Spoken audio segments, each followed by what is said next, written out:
Iniciamos. Não te mandei eu? Ser forte e corajoso. Não temas, nem te espantes, porque o Senhor teu Deus é contigo por onde quer que andares. Se nós, na mensagem hoje pregada pela manhã, e o tema da jornada missionária nos falava sobre as terras que ficaram para conquistar, está aqui a capacitação para que nós a conquistemos. Deus, o Senhor, Ele nos mandou, Ele nos ordenou a essa conquista e nos manda ser forte e corajoso, porque Ele estará conosco para essa conquista missionária, essa conquista evangelista, essa conquista de casa, essa conquista de corações por onde quer que nós passarmos através do Evangelho. Vamos orar? Eu convido você, caso você possa, ficar de pé, para nós estarmos orando. Senhor, agradecemos a Ti por esta noite, por aqueles que aqui estão e que vieram celebrar ao Senhor em conjunto, em igreja, em família, no dia do Senhor, no domingo, Pai, para celebrar o nome do Senhor. Queremos entregar no Teu altar um culto de celebração, com todo o nosso coração, com o melhor que nós temos para ofertar no Teu altar aqui nessa noite. Assim nós agradecemos em o nome de Jesus. Aleluia. Vamos aproveitar que já está todo mundo de pé. Vamos continuar o nosso domingo de louvor e adoração. Quero te convidar nesse momento para você sair do seu lugar e abraçar uma pessoa que você ainda não abraçou hoje. De manhã você abraçou algumas pessoas, mas agora à noite tem pessoas que você não viu de manhã e você pode abraçar. Você tem essa oportunidade. Está frio, né? Está ventando, então você tem a oportunidade de dar um abraço quentinho. Muito bom rever Tiago aqui novamente.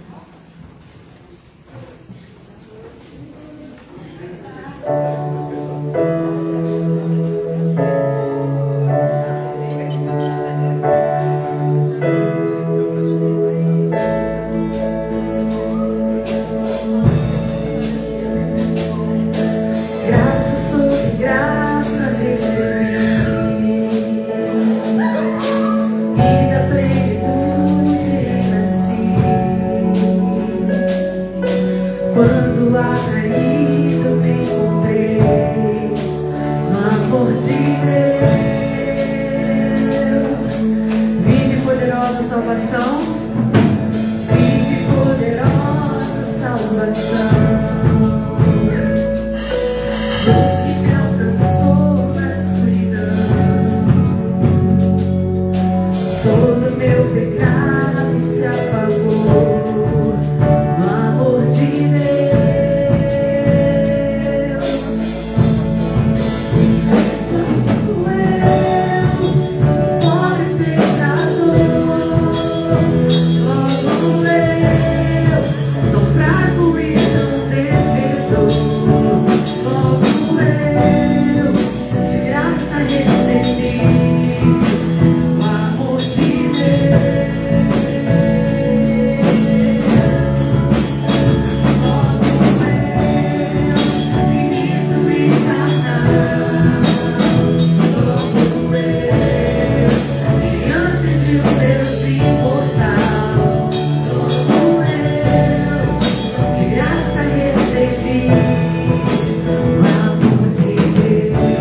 esse nome, não é? Nome sobre todo nome. Graça, não porque merecemos. Nós somos filhos da graça. É de graça que Deus se derramou por nós. Amém? Então vamos continuar louvando. Vamos dizer que não há nada melhor. Diga comigo, não há nada melhor. Não há nada melhor que meu Deus. Não há nada melhor que meu Deus. Amém. Nada melhor.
Amados, vamos estar fazendo agora um período de oração pela nossa nação, pelo Brasil, pela nossa pátria. Temos vivido não dias, mas já anos conturbados, principalmente politicamente falando. E a nossa missão como igreja aqui é nos posicionar e estarmos orando pela nossa nação, clamando pelo Brasil. Então, convido você a fechar os seus olhos, ligar o seu coração com o trono da graça de Deus, intercedendo pela nossa nação, pelo nosso país. Senhor, apresentamos o Brasil diante de Ti. Nós temos visto, ó Pai, muitas ameaças de violência, por conta de discurso político, e nós como igreja, Pai, nós estamos pisando aqui nessa terra, nós estamos vivendo aqui nessa terra, nós temos a obrigação de interceder pela nossa nação, interceder para que haja paz no Brasil, para que haja justiça no Brasil, interceder, Pai, para que haja justiça em todos os tribunais da nossa nação. Intercedemos, Pai, também pelo legislativo da nossa nação, intercedemos pela Câmara dos Deputados, pelo Senado Federal, intercedemos, ó Pai, pelo Executivo da nossa nação, a presidência, os ministros. Senhor, que haja um governo vindo da parte do Senhor sobre esse lugar, ó Pai, sobre a nossa nação. Oramos também pela nossa cidade, a cidade do Rio de Janeiro, essa cidade tão abençoada, bonita, famosa no mundo todo, mas que muitas das vezes é visto por coisas negativas que acontecem aqui nessa cidade. Nós cremos num Deus que pode fazer milagre na nossa cidade. Nós cremos um Deus que pode revolucionar a nossa cidade, trazer paz à nossa cidade, trazer homens capazes, ó Pai, assim como o Senhor levantou José no Egito, que trouxe ali naquele local prosperidade. Você pode levantar homens segundo o teu coração, que serão guiados por Deus para trazer um tempo de paz aqui na nossa cidade. Nós como igreja, Pai, nós não queremos nos calar, nem negligenciar os problemas que estão acontecendo, mas colocamos diante de Ti, crendo que no Senhor está a solução para a nossa nação e para a nossa cidade, em o nome de Jesus. Amém. Queridos, vamos ter agora também. Amém. Pode se sentar, por favor. Aqueles que nos visitam aqui nessa noite, eu gostaria que levantasse a sua mão. Isso. Opa, um visitante, 2 visitantes, 3 visitantes.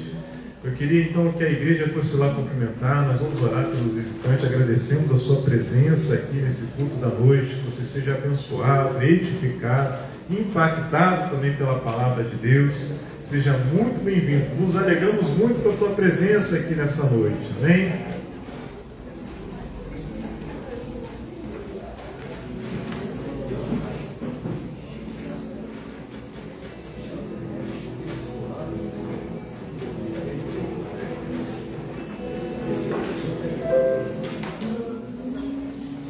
Agora é o momento também de nós estarmos entregando no altar do Senhor os nossos dízimos e as nossas ofertas. O pastor se ouviu pela manhã, também pelo grupo, vem falando de algo maravilhoso que estará acontecendo amanhã, a última parcela da nossa reforma.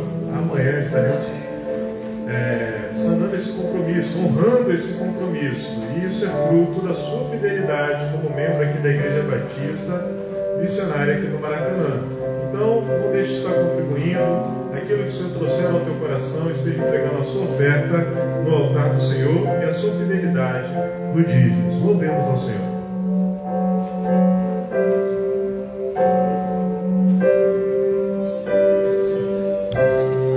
Vamos cantar.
Da igreja.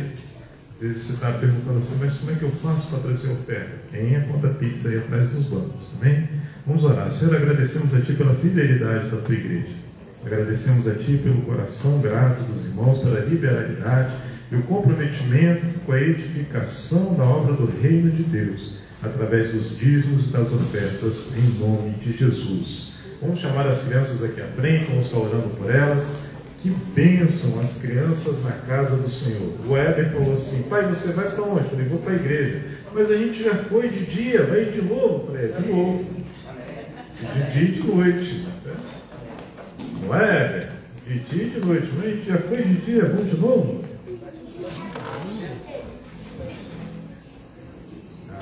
Foi. Estenda a sua mão aqui para frente, vamos orando por essas crianças, agradecendo a Deus pela vida delas e pelo comprometimento dos pais. Senhor, abençoamos a vida dessas crianças, Pai. Louvamos a Deus pela vida delas, sendo criadas aqui na casa do Senhor, aos pés, ó Deus, do Senhor, seguindo, ouvindo a Tua palavra, Pai. Agradecemos a Ti pelo ministério da Doralândia, por toda a equipe que trabalha de dia, de noite, que estuda as lições, que prepara as lições para entregar o melhor para a vida dessas crianças, de maneira que elas cresçam com a palavra de Deus em seus corações. Assim nós oramos e agradecemos em nome de Jesus. Quem diz amém? Amém. Amém. Seguiu o Gilberto? Devagar, sem correr. Nesse momento eu gostaria de chamar nosso preletor da noite, amigo e seminarista, Derek.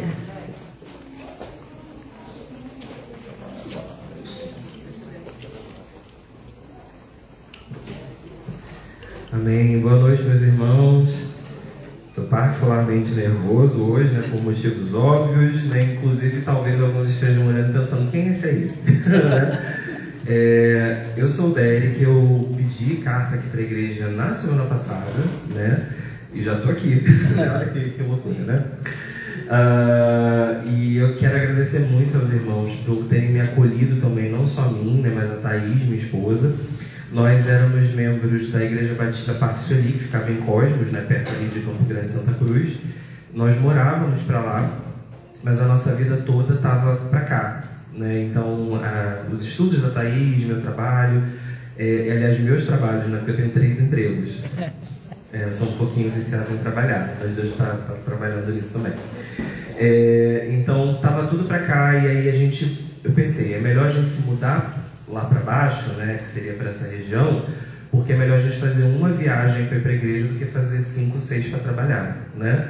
Só que a gente acabou não conseguindo se adaptar nessa rotina, então algumas coisas foram acontecendo, né, que a gente percebeu que nós precisávamos procurar uma igreja na região, e foi um processo muito difícil assim, para a gente se desvincular, porque era uma igreja na qual a gente já estava trabalhando há muitos anos, uma igreja que a gente tem um carinho muito grande, né, e essa igreja sempre vai estar no nosso coração, mas o fato de vocês nos receberem tão bem, assim, ó, vem trabalhar com a gente, né, então, assim, eu já estou em tanta coisa, né, eu já estou em tanto grupo de WhatsApp, que eu me sinto muito acolhido, né, então eu queria agradecer do fundo do meu coração por isso, né.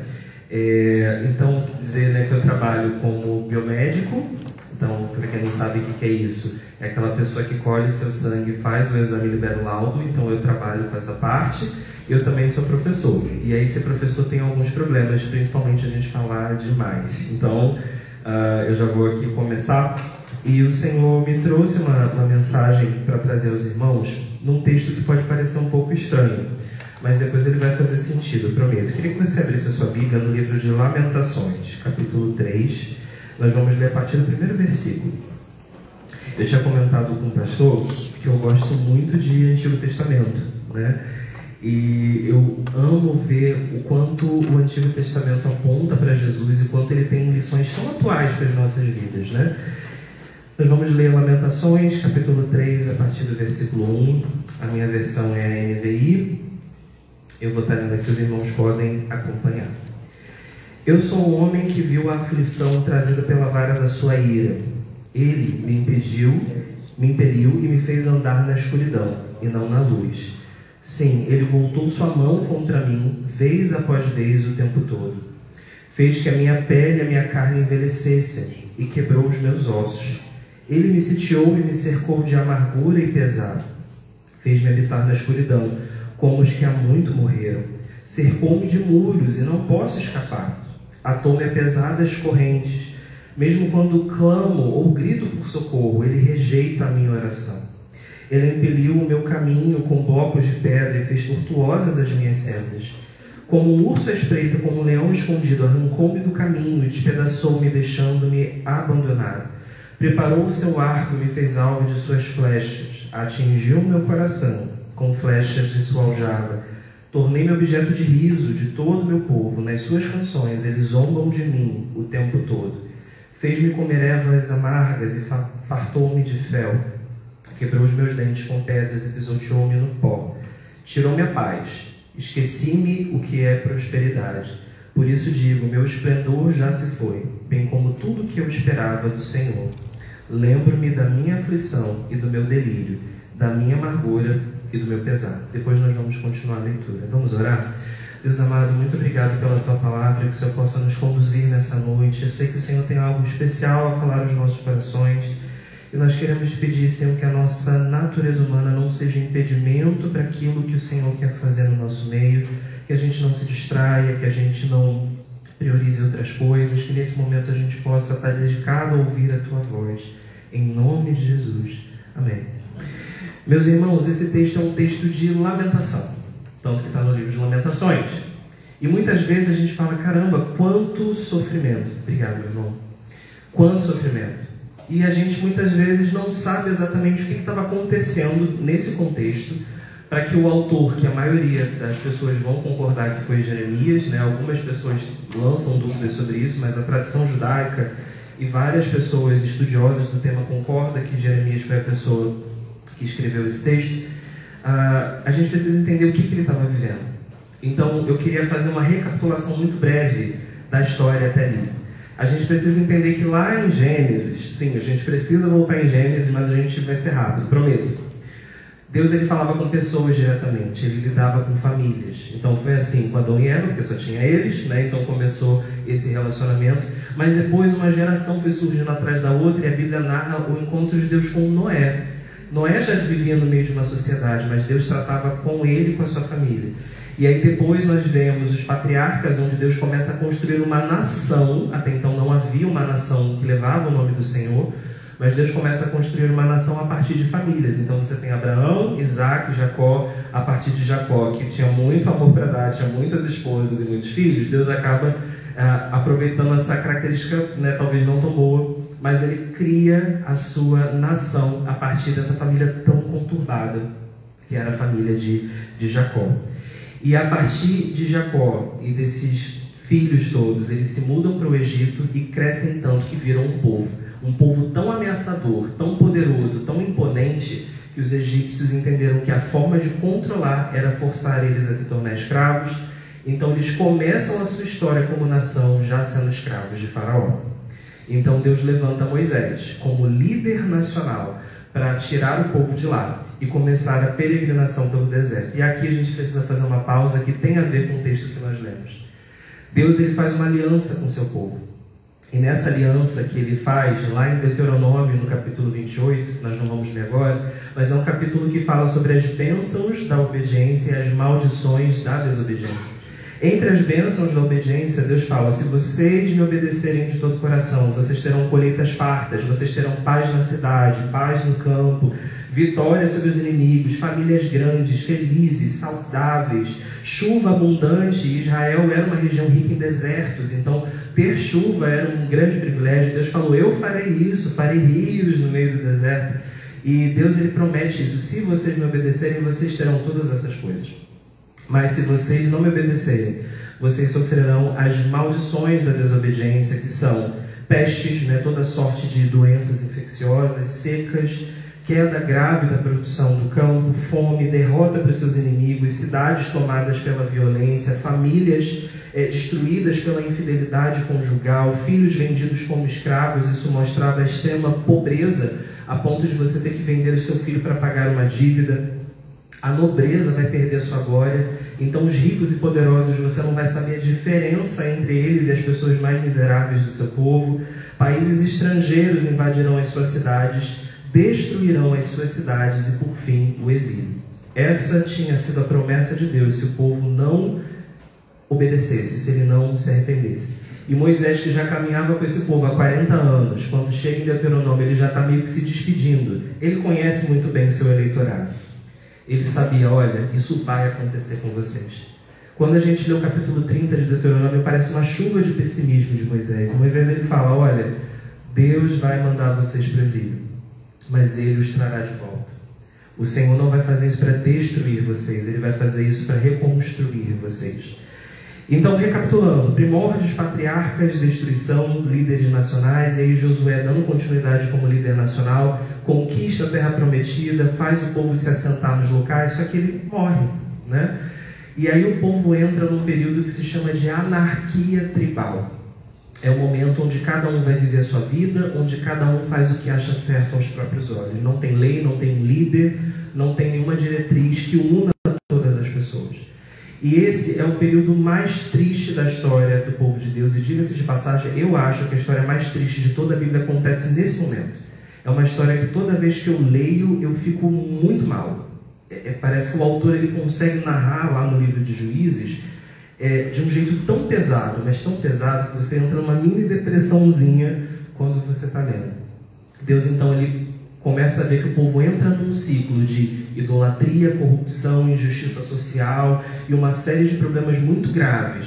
E aí ele manda castigo, ele manda invasão, ele manda peste, como ele tinha prometido que faria. E aí o povo percebe que está errado, se arrepende, pede a ajuda do Senhor e ele levanta um juiz. E a gente entra nesse período então dos juízes, que são pessoas levantadas por Deus para tentar livrar o povo de nações inimigas, para tentar livrar o povo daquele período ruim que eles estavam vivendo. E muitas vezes eles até conseguiam trazer o povo de volta para Deus, outras vezes não. E esses juízes, eles eram líderes locais, eram pessoas carismáticas, eram pessoas que tinham uma liderança muito limitada. Só que esse ciclo de se conserta e erra, se conserta e erra, se conserta e erra, foi chegando num ponto que estava insustentável. Então eles falavam: olha, nós precisamos de um rei. A gente precisa de uma liderança única, assim como os outros países têm. Você já conhece essa história, Estava lá já como Samuel, Samuel ele era juiz e também sacerdote. E ele então vai e escolhe Saul, depois Davi, e aí depois você tem Salomão, que conseguem fazer o que a gente chama de reino unificado. Então o povo todo consegue ser um só. E Salomão, que foi o homem mais sábio do mundo, tem um filho que parece que foi o mais estúpido de todos os tempos e não conseguiu herdar essa sabedoria do pai. Ele, querendo se mostrar, se exibir, ele acaba incitando o povo à violência, e o povo então se rebela e o reino acaba se dividindo em dois, o norte e o sul. O norte vai ser chamado de Israel e o sul ele vai ser chamado de Judá. E aqui nesse texto que nós lemos, a gente está no sul, a gente está em Judá. O reino do norte ele tem uma sequência desastrosa de reis. Não teve ninguém, absolutamente nenhuma liderança, que conseguiu honrar e obedecer ao Senhor politicamente, com as suas decisões, levar o povo a ter uma vida que agradasse ao Senhor. Porque a gente sabe que nessa época onde o rei tinha todo o poder, ele podia decidir absolutamente tudo dentro do reino, o que ele determinasse era o que ia acontecer. E todos eles forçaram o povo a se afastar dos caminhos do Senhor. Então foi um povo que se afundou na idolatria, na violência, na prostituição, na injustiça social, diversos crimes, diversos pecados.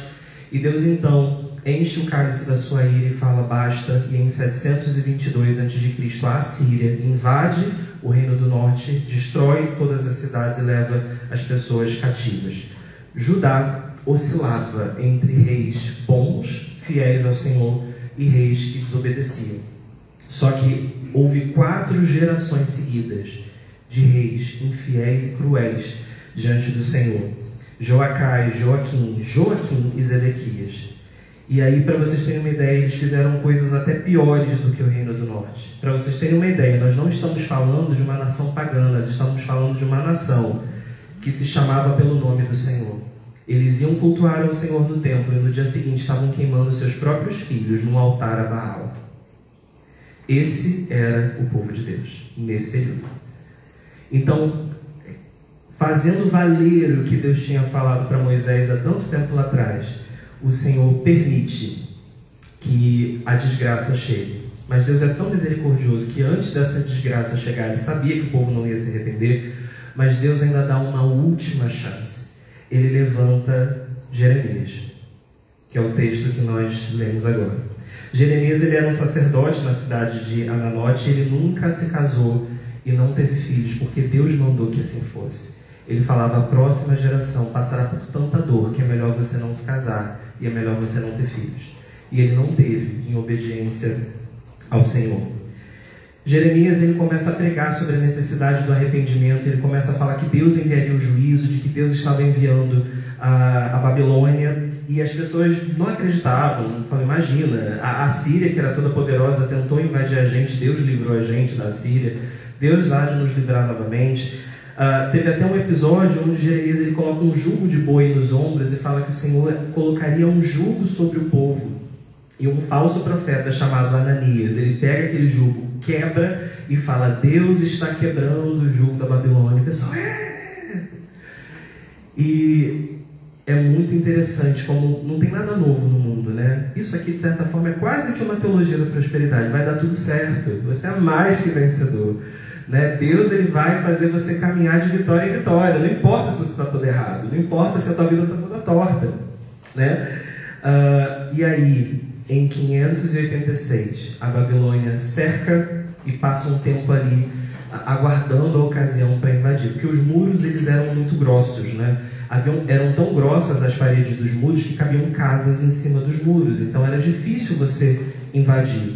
Só que esse cerco tinha uma estratégia. Se você cerca, você pode impedir que a água chegue na cidade, você pode impedir que as pessoas façam comércio, você pode impedir que as pessoas tenham uma vida normal, que elas saiam para trabalhar, né? Muitas delas precisavam trabalhar fora, nos campos, então não tinha como fazer colheita e trazer colheita para a cidade, então as coisas começaram a desandar.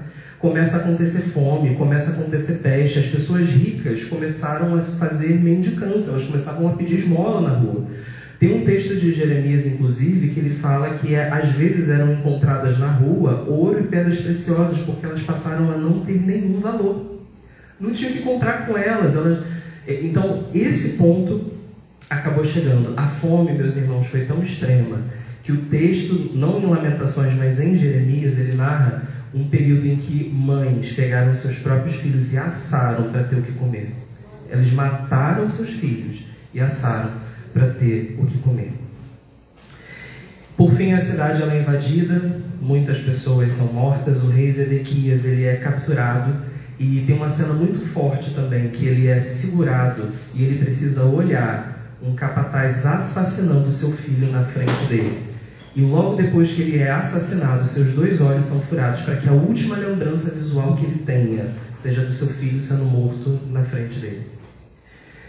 Os bens mais preciosos, o templo saqueado, tacado em chamas, você imagina, tanto que até hoje o que sobrou, né, do templo, né, tem lá aquela questão do Muro das Lamentações, que foi na verdade do segundo templo, né, que foi destruído. Mas assim, o quanto eles choravam pelo muro, pelo templo, né? O templo foi destruído, o templo de Salomão, né? Então, aquela grande perda, as paredes raspadas, tinha muito ouro, né?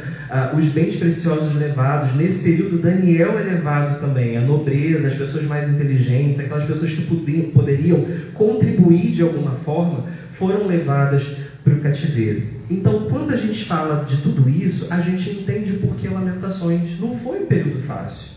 Foi um período onde muita coisa muito ruim estava acontecendo. Era um sofrimento muito grande. E aí, baseado nesse contexto, eu gostaria rapidamente de falar de 3 coisas que eu aprendo com o sofrimento de Jeremias e o povo nesse contexto. A primeira coisa que eu queria comentar com os irmãos é que, às vezes, nós vamos sofrer porque vamos estar fazendo a vontade de Deus, por mais paradoxal que isso possa ser. Jeremias, ele é um exemplo vivo disso para a gente. Ele não estava sendo desobediente, ele estava sendo um exemplo, mas a crise chegou nele também. Inclusive, a crise chegou nele muito antes de chegar para as outras pessoas. Sabe, muitas vezes a gente tem uma ilusão de achar assim, qual é o meu ministério?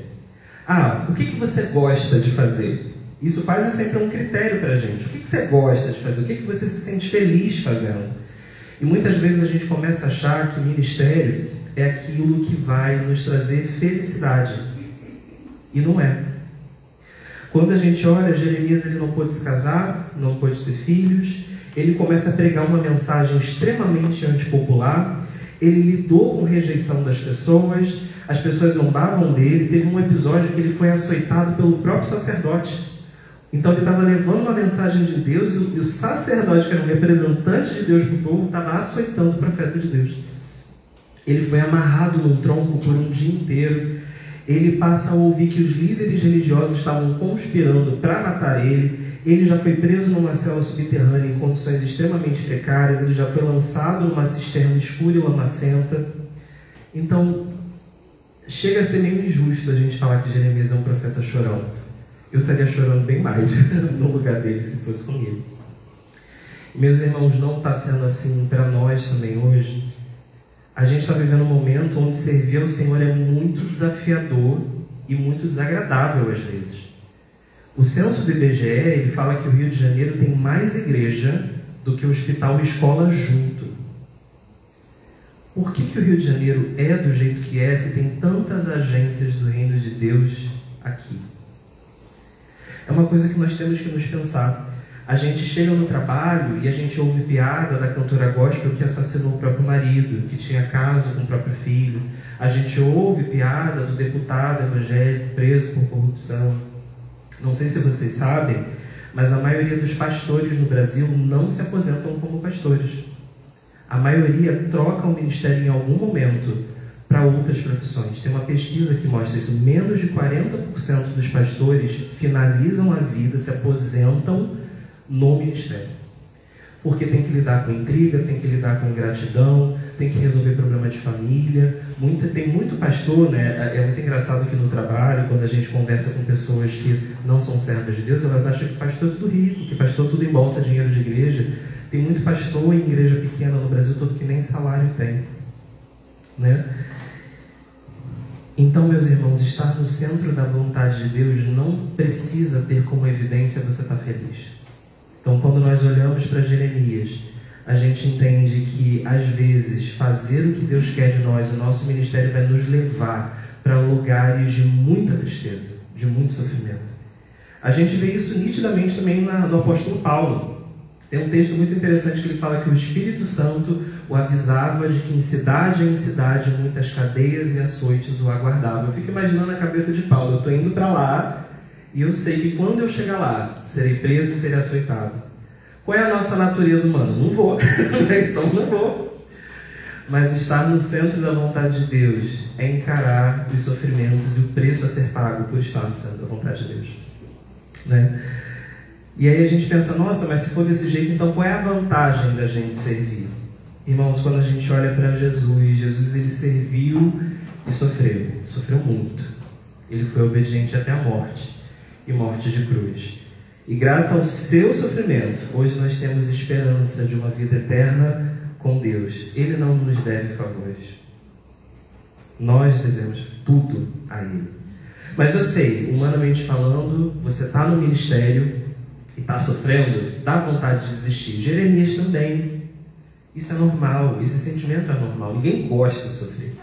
E Jeremias, no capítulo 20, versículo 9, ele é um versículo que eu acho muito lindo, meus irmãos. Jeremias 20, versículo 9, ele fala: então disse eu, não me lembrarei dele, no caso de Deus, né? Não falarei mais em seu nome. Desisto, não quero mais profetizar. Mas havia no meu coração como um fogo ardente, encerrado nos meus ossos. Eu me esforçava para contê-lo, mas não podia. Deus, Ele consegue acender essa chama no nosso coração. Quando está tudo difícil, quando a vontade de desistir é enorme, quando parece que não faz mais sentido, você fala assim, a igreja não valoriza meu trabalho, as coisas não estão dando certo, eu estou precisando de ajuda, ninguém chega e tal. É o Senhor que queima esse fogo no nosso coração novamente. Se nessa noite você está servindo ao Senhor em alguma coisa e de repente está dando tudo errado, e você pensa, acho que esse não é o meu ministério, talvez seja assim. Talvez exatamente por isso é ali que Deus quer. Deus, Ele pode acender essa chama no seu coração. Então a primeira lição que eu tiro desse texto, e vou ser bem breve, é que nós podemos sofrer por estar fazendo a vontade de Deus. Mas existe uma segunda lição, que às vezes nós vamos sofrer por escolhas ruins das outras pessoas. Às vezes a culpa não é nossa, mas o sofrimento chega na gente porque outra pessoa fez uma escolha ruim. Uma coisa que eu aprendi que mudou muito o meu modo de ver as coisas é que todo pecado, sem exceção, afeta terceiros. Não existe nenhum pecado que você faça escondido que afete apenas a sua vida. Isso não existe. Primeiro o pecado afeta você, depois o pecado ofende a Deus, e o pecado afeta a sua relação com as pessoas. Mesmo que elas não saibam, você muda em relação a elas. Se eu, por exemplo, consumo pornografia escondido, eu estou abalando o meu casamento, mesmo que a minha esposa não saiba disso. Eu vou estar prejudicando os ministérios que eu desempenho na igreja, porque eu não tenho como oferecer se eu estou vazio. Como que eu vou empregar essas coisas na obra do Senhor? Como que eu vou chegar lá numa grande falsidade, querer, feche seus olhos, levante suas mãos, e não é isso que realmente está acontecendo dentro de mim, né? Se nós olharmos, por exemplo, o que Davi fez escondido com Batseba, isso causou a morte de Urias. O capitão da guarda soube da história toda, então imagina a falta de testemunhos de Davi com seu capitão da guarda. Aconteceu, o filho que nasceu desse adultério morreu, então também não era culpa dele, mas ele morreu, e nunca mais a espada se afastou da casa de Davi. Um de seus filhos estupra uma meia-irmã, depois o irmão dela mata esse que foi estuprador, depois, não querendo ser polêmico, mas esse filho dá o golpe de estado no pai, né? E consegue por um curto período de tempo, e aí o pai tem que fugir do próprio país, e depois ele volta com o exército para tentar recuperar, mas aí o seu capitão da guarda, desobedecendo sua ordem, mata Absalão. Absalão não estava oferecendo resistência, ele estava preso na árvore, ele estava imobilizado, ele poderia muito bem ser descido e preso, mas o cara foi lá e matou.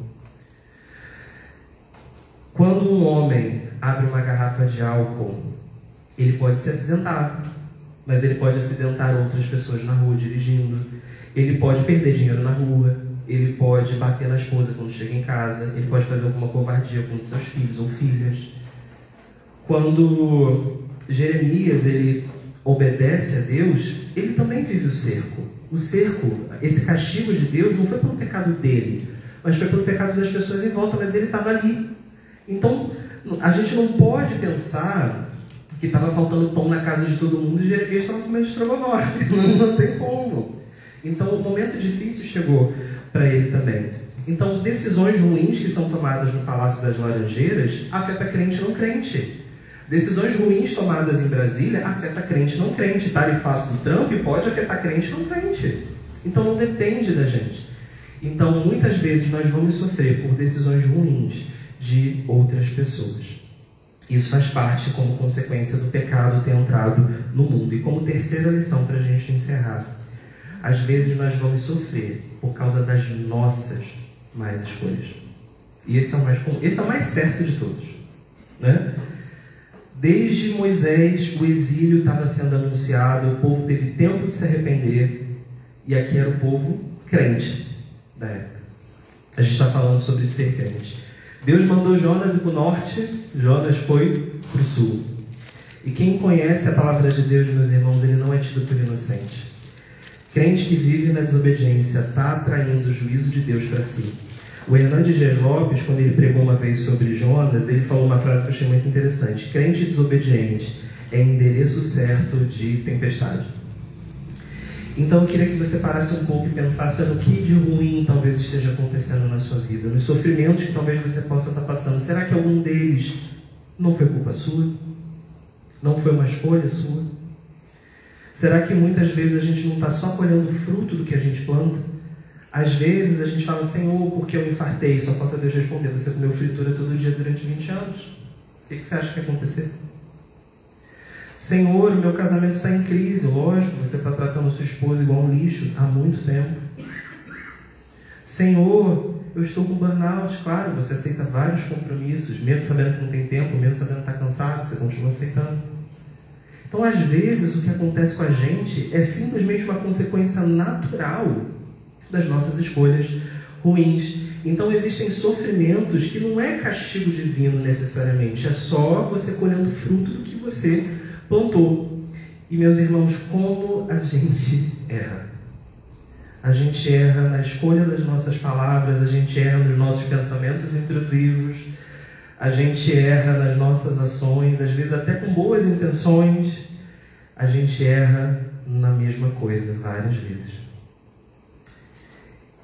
O maior desejo nosso talvez seria poder errar em coisas diferentes, porque a gente aprenderia, se arrependeria, mas na nossa caminhada com Deus, geralmente a gente luta contra o mesmo pecado, ou a mesma listinha de pecados a vida inteira, torcendo para que as pessoas da igreja jamais descubram contra o que você tem lutado há tanto tempo. A gente fala sobre não criar pecado de estimação, mas é a coisa mais fácil de acontecer. A gente luta contra as mesmas coisas, a gente erra e muitas vezes a gente... Não sei se vocês já viveram essa sensação de ter que pedir perdão ao Senhor e você está até sem graça, porque o que eu vou falar para Deus que eu já não falei antes? Irmãos, sofrer faz parte da vida humana, porque o texto que nós lemos mostrou para a gente que se você faz o certo, você sofre, se você faz o errado, você sofre. Então não tem para onde correr. Mas então eu queria finalizar esse texto, a gente leu ele até o versículo 20, porque o texto não acaba assim. E eu queria que nós lêssemos o finalzinho, eu vou voltar no 19, para a gente ver que o Jeremias, ele está falando, ele está vivendo o cerco, ele está vivendo a invasão, essa série de desgraças que estão acontecendo em Jerusalém. E aí ele tem um ponto de virada, que é esse versículo 19. Lembro-me da minha aflição e do meu delírio, da minha amargura, do meu pesar. Lembro-me bem disso tudo e a minha alma desfalece dentro de mim. Todavia, lembro-me também do que pode me dar esperança. Graças ao grande amor do Senhor é que nós não somos consumidos, pois as suas misericórdias são inesgotáveis, elas se renovam a cada manhã. Grande é a sua fidelidade. Digo a mim mesmo, a minha porção é o Senhor, portanto nele porei a minha esperança. O Senhor é bom para com aqueles cuja esperança está nele, para com aqueles que o buscam. É bom esperar tranquilo pela salvação do Senhor. Meus irmãos, se você está exercendo o ministério que Deus te deu e você está sofrendo, que Deus possa reacender a chama que existe no seu coração, para que você tenha força para continuar. Se você está sofrendo por causa de erros de outras pessoas, está acontecendo coisas que não dependem de você, lembra que Jesus falou que no mundo nós teríamos aflições, mas tenha bom ânimo, porque Ele venceu o mundo, e assim como Ele venceu, você também vai vencer. Agora, se você está sofrendo por conta das suas próprias escolhas, eu queria te dizer que Deus nessa noite permite que você volte para o caminho certo. Deus essa noite Ele está disponível para que você possa escrever um novo capítulo da sua vida. Queria até convidar o pessoal do louvor para que já venha aqui na frente. Viesse aqui na frente, né? Quando a gente lê o Novo Testamento, meus irmãos, a gente não vê mais o povo judeu oferecendo filho para Baal. A gente não vê mais essa luta contra a idolatria. A gente não vê mais esses problemas que aconteceram no Antigo Testamento inteiro. Parece que eles simplesmente desapareceram. O exílio ele foi muito cruel. O exílio foi muito pesado. Ele marcou de uma forma traumática a história do povo de Deus. Mas ele foi a ferramenta que Deus usou para restaurar aquele povo. Quando esse povo voltou do exílio, eles voltaram outras pessoas. Eles finalmente conseguiram acertar naquilo que eles erraram a vida inteira, geração após geração.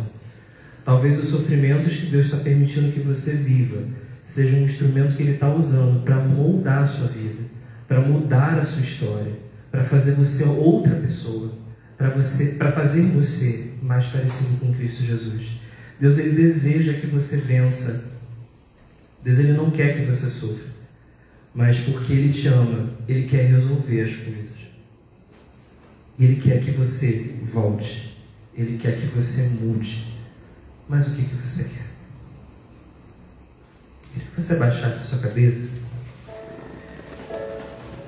Eu queria que a gente, de olhos fechados, pensando na nossa vida, pensando em tanta coisa ruim que a gente faz com Deus, então tem gratidão que a gente tem por Ele. Não existe nada de errado que a gente já fez que o Senhor não assistiu.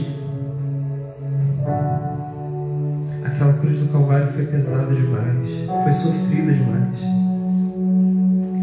Ele merecia uma postura muito melhor da nossa parte, mas nós somos tão ingratos tantas vezes. Queria que você colocasse diante do Senhor talvez aquele pecado que você não consegue mudar, aquilo que você já desistiu de tentar. Talvez o seu sofrimento seja não conseguir ser quem Deus quer que você seja. Mas a boa notícia que nós temos é que Deus está junto com a gente nessa. O texto, ele não é só desgraça, ele fala que a fidelidade do Senhor é grande, que as suas misericórdias se renovam a cada manhã. O texto, ele fala que existe salvação, de que Deus não nos abandonou, de que Ele não tem prazer no nosso sofrimento, mas Ele quer nos restaurar. Coloque a sua vida diante do Senhor. Nós vamos cantar essa canção, não precisa nem botar letra, a ideia não é a gente abrir os nossos olhos. Vamos fazer desse momento um momento nosso com o Senhor. Se você sabe que a sua vida está muito torta, se você sabe que Deus merece muito mais de você, que talvez você não está nem tentando, Deus, Ele está dizendo nessa noite que Ele não está ignorando isso. Deus, Ele não quer enviar sofrimento para você, mas se for necessário te fazer sofrer para que você volte, Ele vai fazer porque Ele te ama e porque Ele quer um novo destino para a sua vida. Senhor, estou aqui para te adorar em tua presença. Desejo estar. Eu sei que nada sou, mas vim me humilhar. Preciso de ti, vem me restaurar. Restaura-me, Senhor. Eu quero ser como um jardim fechado, regado e cuidado pelo teu Espírito. Flua em mim como um manancial do meu interior, com águas vivas. Restaura o meu ser. Restaura-me, Senhor, para o teu louvor. De olhos fechados, vamos cantar isso mais uma vez. Se derrame na presença do Senhor. Senhor, estou aqui para te adorar em tua presença. Desejo estar. Eu sei que nada sou, mas vim me humilhar. Preciso de ti, vem me restaurar.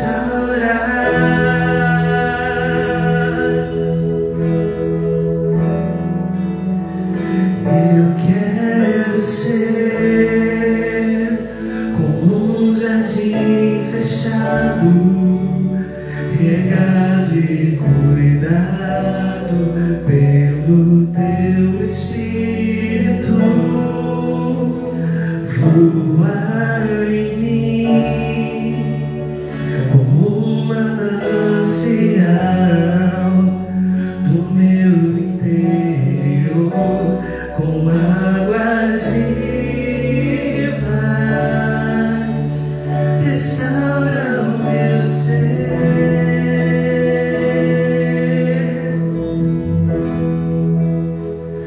Para o teu louvor. Continue seus olhos fechados, Deus amado, Pai querido, nós estamos na tua presença nessa noite. Nós queremos colocar o nosso coração diante de Ti, porque não há nada que a gente possa esconder do Teu olhar, Senhor. O Senhor conhece a nossa vida, o Senhor conhece se o nosso nome está escrito no livro da vida ou não. Senhor, eu desejo do nosso coração nessa noite que não haja ninguém se iludindo aqui nesse lugar. Não é por uma moralidade acima da média, Senhor, não é por fazer coisas boas. O Senhor quer homens e mulheres parecidos com Cristo Jesus. Que o Senhor possa achar em nós, Senhor, essas pessoas nessa noite. Senhor, nos perdoa porque a gente erra tanto, Senhor. Tantas vezes a gente podia fazer escolhas melhores e a gente não faz. Tem misericórdia de nós, Senhor. Tem misericórdia de nós, Senhor. Perdoa o nosso coração. Porque a gente não vai transformar lugar nenhum, a gente não vai impactar lugar nenhum se o Senhor não fizer a mudança na nossa vida primeiro. E nós nessa noite queremos entregar as nossas vidas mais uma vez. Senhor, independente se nós estamos constrangidos e já temos pedido perdão tantas vezes pela mesma coisa, nós queremos pedir perdão mais uma vez. Muda a nossa história, Senhor. Muda a nossa história. Existem pessoas aqui nessa noite que precisam recomeçar. Que o Senhor as permita viver um novo capítulo das suas vidas na presença de Deus nessa noite. Confirma decisões nessa noite, Senhor, em nome de Jesus. Em nome de Jesus. E com os olhos fechados ainda, eu queria perguntar a você nessa noite. Eu não conheço a tua vida, não sei da tua história. Como eu falei, eu acabei de chegar nessa igreja. Mas eu queria te dar a oportunidade nessa noite de fazer uma escolha.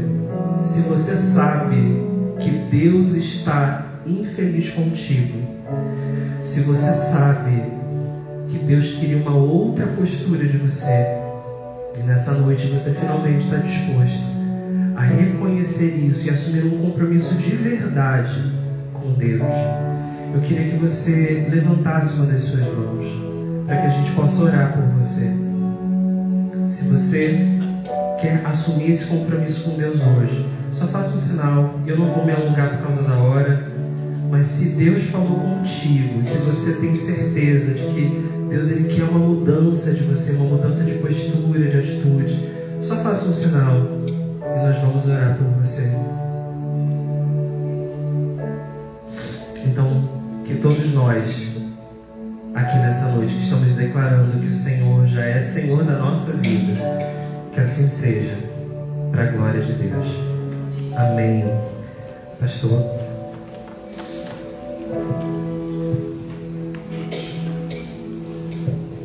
Seminarista Derek trouxe uma mensagem da parte do Senhor muito poderosa. Nesse contexto, né, Derek? Jeremias, e isso acontece conosco às vezes. A gente passa dificuldade. Antes de ele falar aquilo, né, que o coração ardeu, ele fala para Deus, diante da dificuldade que ele está passando, no mesmo capítulo, ele fala: iludiste-me, Senhor. Iludiste-me, Senhor. Iludido fiquei. Se da nossa natureza humana, às vezes nós não conseguimos compreender aquilo que Deus faz na nossa vida. E a gente diz que Deus nos iludiu. E Ele quer se afastar. Fala: não vale a pena, não vou mais anunciar o seu nome. Diríamos assim: não vou mais anunciar a esperança. O Senhor me iludiu. Está indo cada vez de mal a pior. Mas eu quero fazer uma provocação. Continuando o que o irmão Derek falou. Quero fazer uma provocação a cada um de nós.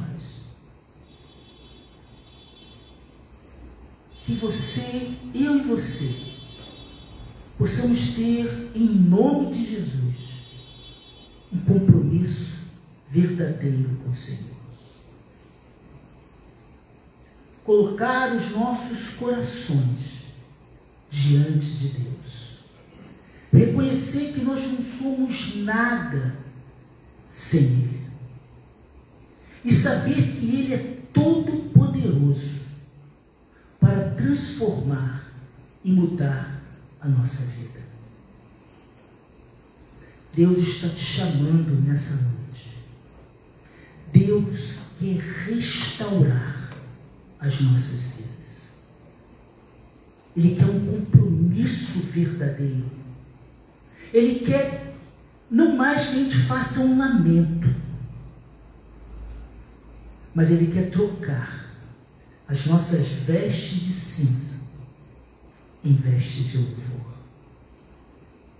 E eu quero orar por aquele que foi impactado, que entende, aqui não é se você aceita Jesus, talvez você já esteja nesse caminho, mas se você aceita que Ele seja o Senhor da sua vida, talvez você o tenha como Salvador, mas Deus hoje está te chamando para que você se permita que Deus seja o Senhor da sua vida. É entre você e o Espírito Santo de Deus. Deus não se envergonhou de morrer numa cruz, de dar a sua vida em resgate de cada um de nós. Deus está falando contigo e você sabe, você sente, tal qual Jeremias, o coração dele ardia, você sente. Devemos nos humilhar diante da potente mão de Deus. E eu te desafio em nome de Jesus, pelo Espírito Santo de Deus, se Deus está te confrontando agora, querendo te levar para um lugar ainda melhor, te tirando da onde você está, te convidando para ser um arauto dele. Não importa, talvez você esteja magoado com alguma igreja, com alguém que fez alguma coisa, como o próprio Jeremias fala: iludiste-me, Senhor, iludido fiquei. Deus quer renovar nessa hora o seu chamado, a sua vocação em Cristo. Vamos orar. Baixa nossas cabeças. E é uma pergunta muito particular e direta de Deus para você. Eu sei que Deus está falando contigo. Eu sei que Deus está te impulsionando, mas você está pensando, se for levantar a mão, as pessoas vão saber. Gente, todos pecaram e destituídos estão da glória do Senhor. Esse é o momento de falar, basta. É momento de você romper, como disse o seminarista Derek, dos nossos pecados de estimação. E que possamos, em nome de Jesus, sermos um rio de água viva, aonde o Espírito Santo de Deus flui. Se o Espírito Santo de Deus está falando contigo nessa hora, não resista no seu coração. Se renda. Levante a sua mão e diga: eu preciso de ti, Senhor. Eu tenho levado uma vida, ó Pai, aparentemente boa, Senhor, mas eu quero ter profundidade contigo. Eu quero anunciar o teu santo nome. Senhor, faça o meu coração arder de novo. Se você está sendo tocado agora pelo Espírito Santo de Deus, levante a sua mão onde você está que nós vamos orar por você. Não tenha medo. Deus está nos chamando. Deus está restaurando. Deus está purificando. Deus está trazendo à memória aquilo que nos dá esperança. Deus quer te usar com poder e glória. Alguém nessa noite quer fazer esse voto com o Senhor? Levante a sua mão. Alguém? Vamos orar. Senhor, nosso Deus, Pai, Todo-Poderoso, Senhor. Ó Pai, que a semente plantada nessa noite venha a dar frutos, Senhor. Ó Pai, cure as nossas cicatrizes, Senhor. Os nossos machucados, Senhor. Os nossos lamentos, Senhor. Nos ensina, ó Pai, a perdoar como o Senhor nos perdoou, Senhor. Purifica-nos, ó Pai. Que nós possamos ser audaciosos em Ti, Senhor. Que nós possamos anunciar a esperança, Senhor. Ó Pai, restaura os corações feridos, pessoas magoadas, Senhor. Pessoas tal qual o Teu filho Jeremias falou outrora. Tu me iludiu, Senhor. Tu me iludiu. Ó Pai, traga à memória a esperança, o amor, em nome de Jesus. Amém. Que Deus nos abençoe. Que nós venhamos a ter uma semana abençoada, mas também abençoadora. Que nós possamos refletir nessa mensagem brilhante de Deus através da instrumentalidade do seminarista Derek.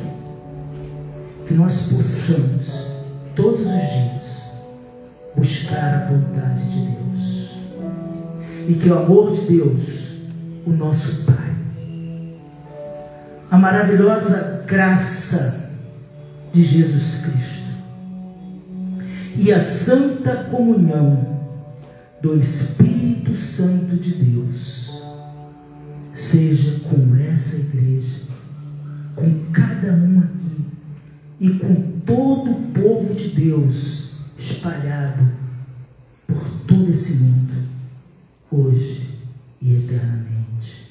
Amém. Vamos ficar de pé, vamos adorar o Senhor, vamos cantar nesse momento. Derek vai estar indo lá à porta com a sua esposa e vamos adorar o Senhor. Cadê o tu?